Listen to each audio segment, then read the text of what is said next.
little bit to where you are? You just mentioned when you were shooting in Africa, because I've been watching you blow up all on social media and getting jobs with CC Winans and stuff. So, you know, I just wanted to go and interview you before I can't get in touch with you no more. You know what I'm saying? Oh, boy. Black folks always go there. You know, you can't do nothing next time they see you. I'm surprised you here without your security now, boy. Can I shake your hand? Can I shake your hand? Boy, we gonna let you know. That's how we let you know we proud of you. We proud of you. That's how we let you know we proud of you. Yeah. So yeah, I am too. You know, I've been on your little post up myself. Okay now. Okay. So let's talk about that. Let's talk about GE Media. How did that start? How was God speaking through all of that? Because it looks like to me, now, you know, you're in it. So you might not feel the same way, but it looks like to me that you started this company and you have been just going ever since. Like, this thing was just like, this was for you to do, and God just blew on it. Now, I don't know, you were in it, so you probably feel like, nah, I had to hustle for a minute, but so tell me about that. Yeah, so GE Media is crazy how it birthed, because all of it can be tied to my wife. Mm-hmm. Like, we was broke kids in college. Mm-hmm. I remember she got me my first editing program, because my degree is in mass communications with an emphasis in media production. Mm-hmm. And so I always knew I wanted to do something with cameras. I love being behind the scenes. Mm-hmm. Nobody know your name, but you know you're responsible for the masterpieces and stuff that happens. Mm-hmm. Right? And so that's always been my thing. I just didn't know what lane I wanted to go. And so when we was in college, I remember for my birthday, she got me a subscription to my first editing program. Mm-hmm. It was her and some church members. And I remember she came up, she had to make an email to start an account. Mm-hmm. And she made up the email glenisrodgers@gmail.com. So y'all were married at that point? No. We was in college. I was still living in Arkansas. Okay, yeah, that was some wifey stuff right there. Now, I know.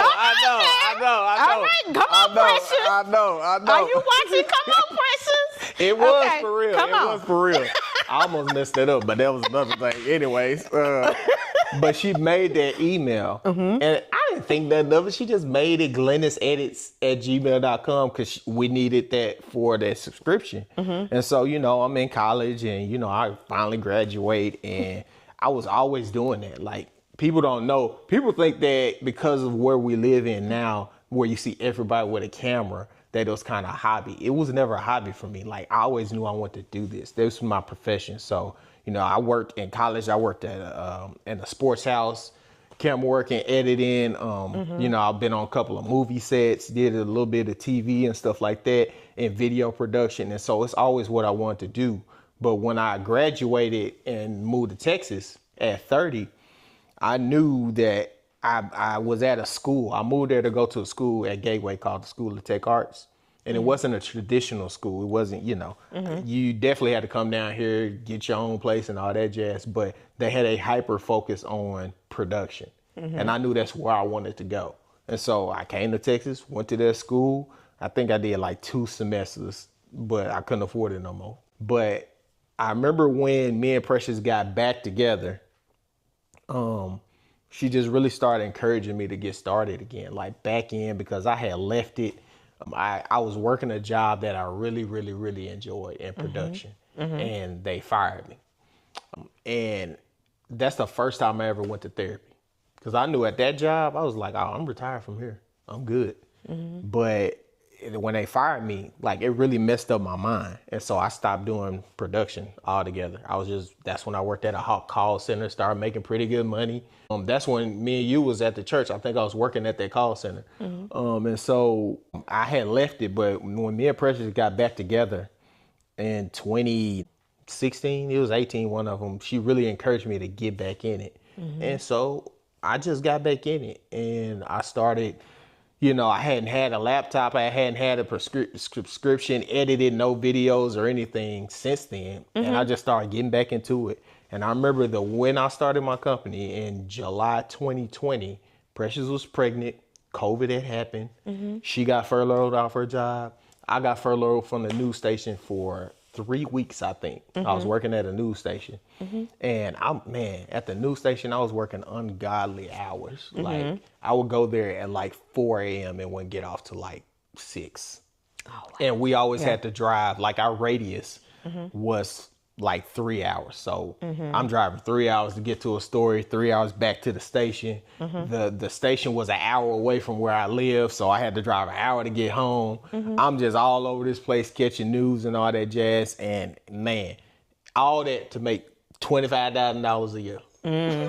And so when Precious was pregnant and our son was coming and we was getting furloughed and COVID and all that jazz, I was like, I gotta do something else.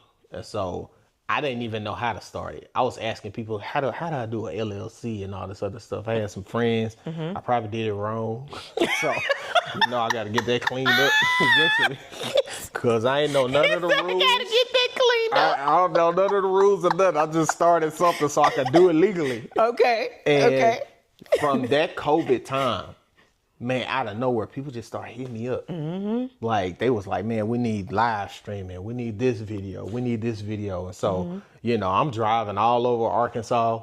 I remember I drove 2 hours to shoot this music thing for a church. Paid me $300. And I was getting this $500 gig here and $800 gig here and all this other jazz. And I'm just like, okay, for real. This is something I'm still working at the news station. But fast forward, when we moved to Texas, back to Texas in 21, it was December 21. Right when I was about to move, a guy who had been living in Arkansas, he just hit me up, was like, man, I always been trying to get in contact with you, man. I need some videos for my business. Real high real estate guy, like all over Arkansas. I was like, man, I'm about to move to Texas. And he was like, so? I was like, can you come back for a weekend, shoot with me for 3 days, and I'll pay you X amount of dollars? And it was definitely worth it. And I was like, when he told me, I was like, oh yeah, I could do that. I could do that. And my wife was fully supportive. But when we moved to Texas, I posted a video that I made for this guy, and a guy seen it. Let's just say he's pretty well up there, very popular. Okay. He owns the number one company in his niche in the U.S. Okay. And so he seen the video and asked him who made that. Then he told him my name. He called me. And so I was like, hey, what's up? And he was like, yeah, how much would it cost for this, this, and this? And I was just like, I'm fresh out. So I'm just naming some random price. Probably was wrong. Probably was too little. But he was like, cool. It was like, we leave for Tampa next Tuesday. And I was just like, okay. And so when I got him on, and then I got another client in Texas, I had 3 clients when I moved back to Texas. And that has started my company just going up and up and up. And so from there, I was traveling with him a lot. We hit all over Florida. We hit Atlanta, and through him, I got one of my biggest gigs at the time where I was shooting at Miami Swim Week. And it was because I met a company when I was with him in Chicago. And they see me there. I had my drone and all the other stuff. And I made a video for him and they seen it. It was like, who did that for you? And he told them I did it. So they hit me up. It was like, hey, I remember when they hit me up, they said, can you come and shoot at Miami Swim Week? Now, I had never heard of what Miami Swim Week was prior to that. So I'm thinking it's a swim competition for like kids or something. I was like, yeah, I can come out there, but I'm pretty sure somebody else can shoot your kids' swim contest. And it was like, swim contest? I'm talking this $1 million company. Right. I was like, they probably like, he don't know what he's talking about. They don't know what I'm talking about. I was like, why you want me to come out there to shoot some swim contest? And it was just like, no, Miami Swim Week. It was like the largest fashion show in the U.S. At that time, it was international because people come from all over. I was like, oh yeah, I can do that. And I remember when they asked me for the invoice. That's the first time I had wrote an invoice for over I think it was over $4,000. But I remember I was so nervous writing that. I kept on backspacing. I was like, man, they not about to pay me for this. They not about to pay that. So I backspaced and I was like, man, I'm gonna just charge them like $1,000. But I promise you, I don't say God told me a lot, but I really felt the Lord was telling me, man, put that thing, send it, and just close your eyes and walk off. So I remember I put it down. I think I gotta go back and look, but I know it was like $4,500. And it was for like 3 days of work. And I was going to be shooting all day and editing and stuff. But when I sent it to them, they sent it back. I was like, oh, yeah, that's fine. So how much do I got to pay for my hotel room and stuff like that? It was like, what are you talking about? I was just like, I'm trying to pay for my room and stuff. It was like, we got it. And I was like, yeah, we're going to take care of all that. And I was just like, you know how you got to act like you've been somewhere, but you really on the inside. I'm like, oh yeah, that'll be fine. Then when I get off the phone, I'm like, dude, y'all paying for my food? Y'all paying for all that? All that on y'all? I remember when I got there, the lady was like, she was just like, make sure that all the food you eat, make sure you charge it to your room. It was like, get whatever you want. It's like, oh yeah, that'll work for me. I get in there and I'm like, can I get 2 boxes of pizza? I need some salads. Give me all the sides. I need all the things. Just give me all the things. All that. Give me all that. And so that was like my first experience in like really becoming a business owner, really knowing things, knowing the trades and learning things. And so now, I'm at the point where those things are not an issue with me. Is that propelled to where, I gotta like shoot for David Mann and shoot for CC Winans. Yeah.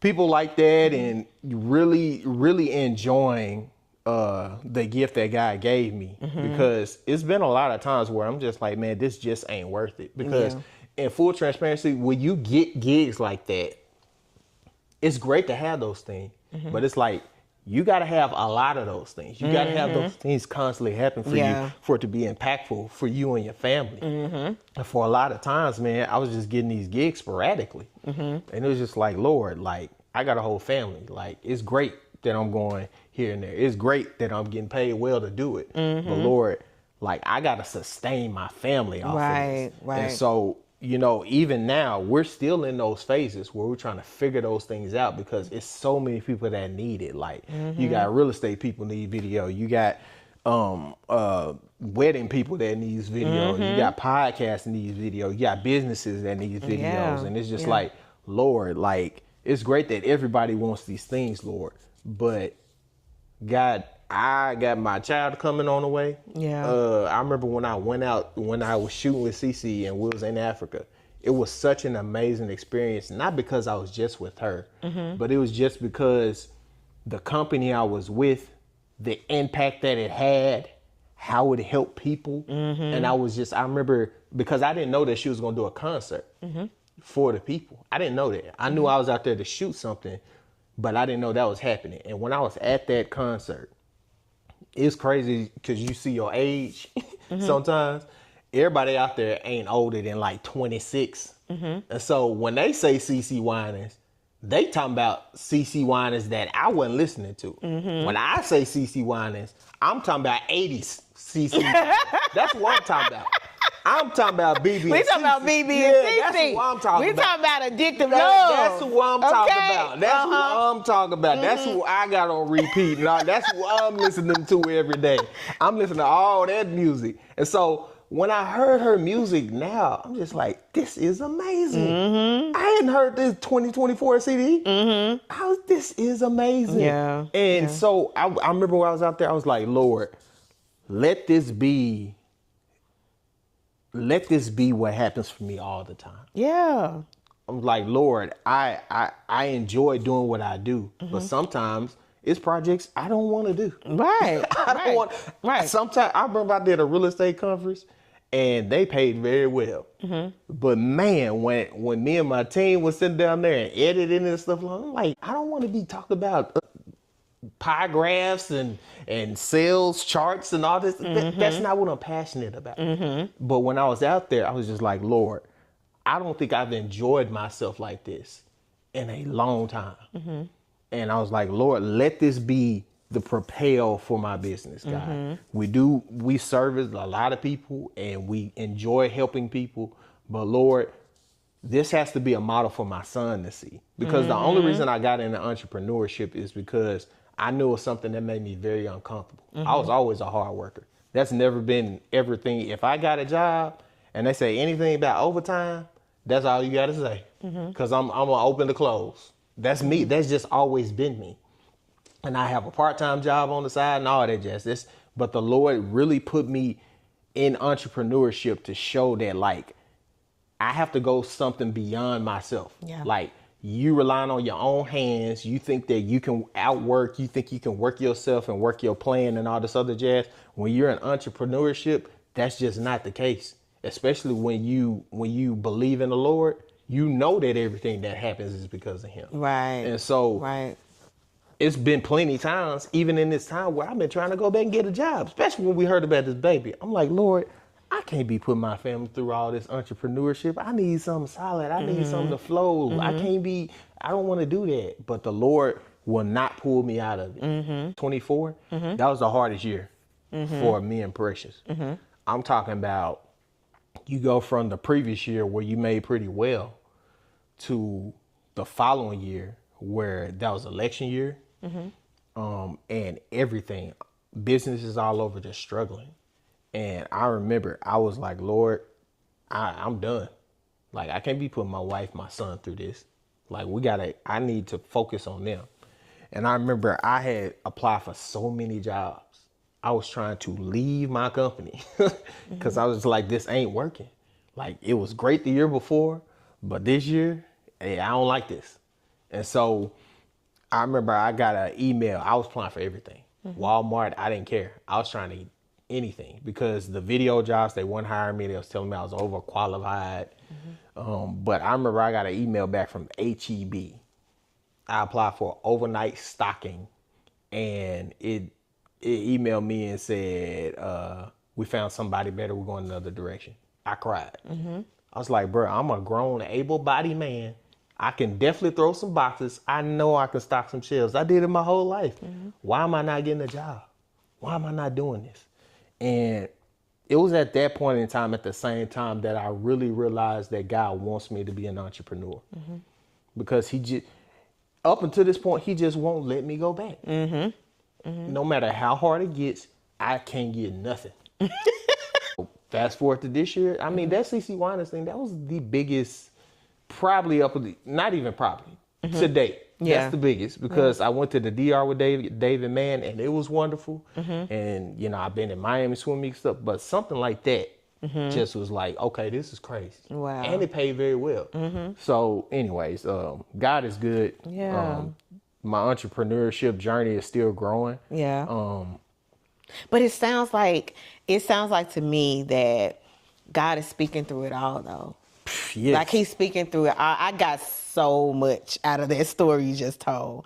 And I'm even going back to the beginning when you said that Precious signed you up for the editing class and all of that. Like, she did. This is so funny to me because I'm like, what if, you know, the Bible says, I used to do a biblical bow at the end. Come on. But I'm going to go ahead and put the biblical bow right here. Come on. The Bible says, he who finds a wife finds a good thing and obtaineth favor from the Lord.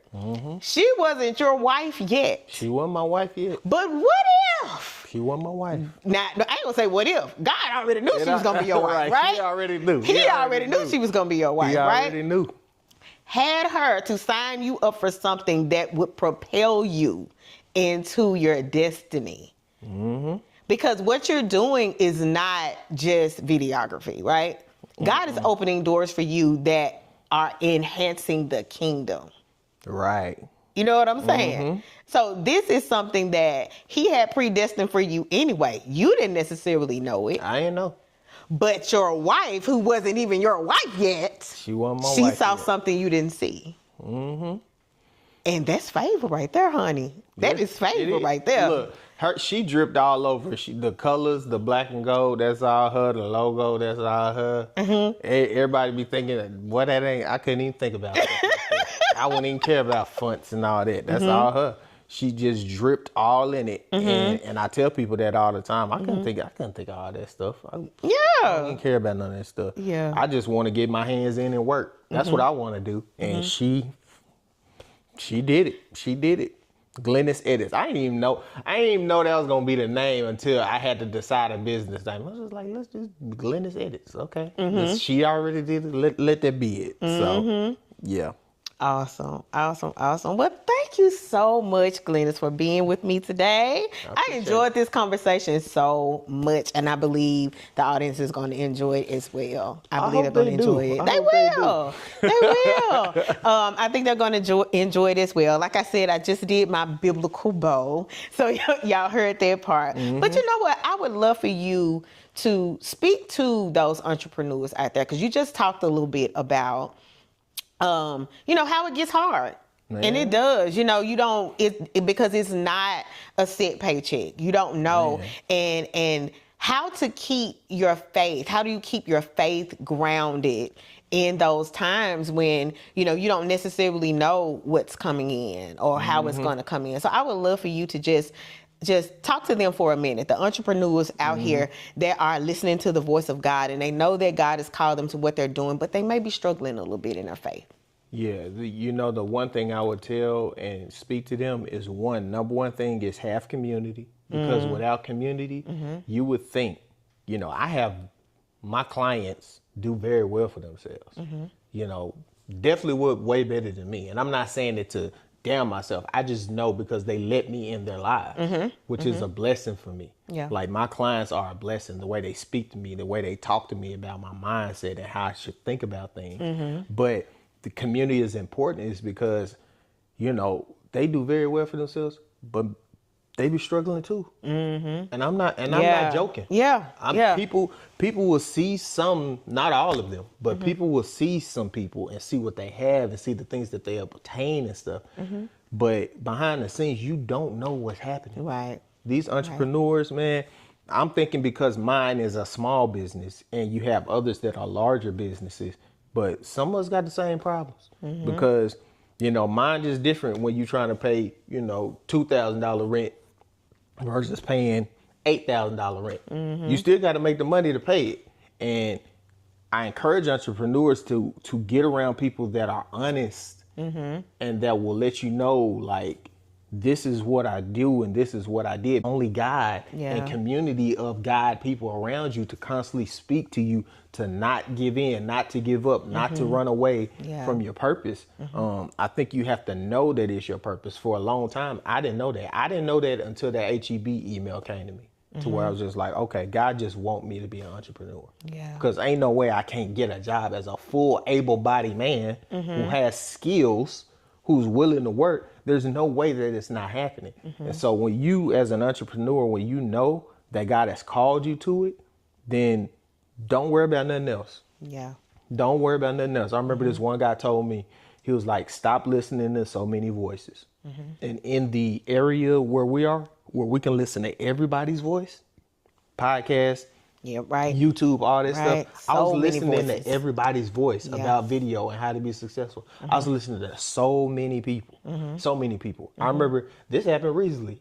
Ain't even no lie. When I got back from Africa, making the biggest thing, I remember I got online, I looked at social media and I seen a guy that I know. He had just landed somewhere and he was like, yeah, just made 10 bands. I don't know why that pissed me off. Why did that piss me off? Why did I get mad? I got mad. I just got done doing one of the biggest things. God bless it. I'm happy. I'm excited. But I see him and he getting 10 bands and I'm mad. That's why being surrounded with community, faith-based community, people who are constantly talking about God and putting you in the face of God is so important. Because, like I'm married and I'm around a lot of people that are married.